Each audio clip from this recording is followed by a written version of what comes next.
Hello viewers, আপনারা সবাই কেমন আছেন? আশা করি সবাই ভালো আছেন। আমি আজকে আপনাদের দেখাবো একটি ইউটিউব প্রবলেম।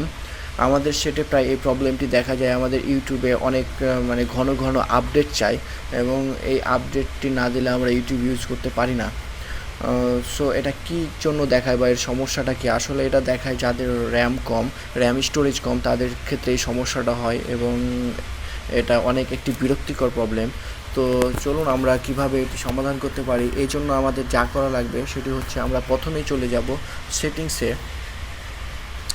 সেটিংসে চলে যাওয়ার পর আমরা চলে যাব আমাদের অ্যাপসে। নিচের দিকে দেখুন অ্যাপসে ক্লিক করলাম।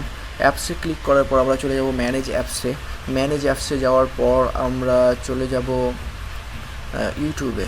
আমরা নিচের দিকে দেখতে পাবো আমরা দেখুন আমার ইউটিউবে ক্লিক করব। ইউটিউবে ক্লিক করার পর আপনারা এখানে দেখতে পাবেন নিচের দিকে ক্লিয়ার ডাটা। এখানে আপনার ডাটা ক্লিয়ার করে দেবেন। আমরা ক্লিয়ার ডাটায় ক্লিক করব। আমরা ডাটায় যদি ক্লিয়ার করি তাহলে আমাদের দেখবেন আর এই সমস্যাটি দেখাবে না। আমরা এখন যদি আমরা সরাসরি ইউটিউবে চলে যাই তাহলে আমাদের আর আপডেট অপশানটি দেখাবে না, সরাসরি ইউটিউবে ঢুকে যাবে। সো বন্ধুরা, আপনারা আপনাদের ইউটিউবটি যদি আপডেট চায় তাহলে আপনারা এভাবে আপনারা এর সমস্যাটি সমাধান করতে পারেন। সো বন্ধুরা, ভিডিওটি ছিল আজকে এ পর্যন্ত। যদি আপনার এই ভিডিওটি ভালো লাগে তাহলে অবশ্যই লাইক দিবেন এবং আমার চ্যানেলে প্রথম হলে সাবস্ক্রাইব করতে ভুলবেন না এবং পাশে থাকা বেল আইকনটি ক্লিক করে রাখবেন যাতে আপনারা আমার পরবর্তী ভিডিওগুলো দেওয়ার সাথে সাথে আপনারা পেয়ে যান। সো ধন্যবাদ সবাইকে। আল্লাহ হাফেজ।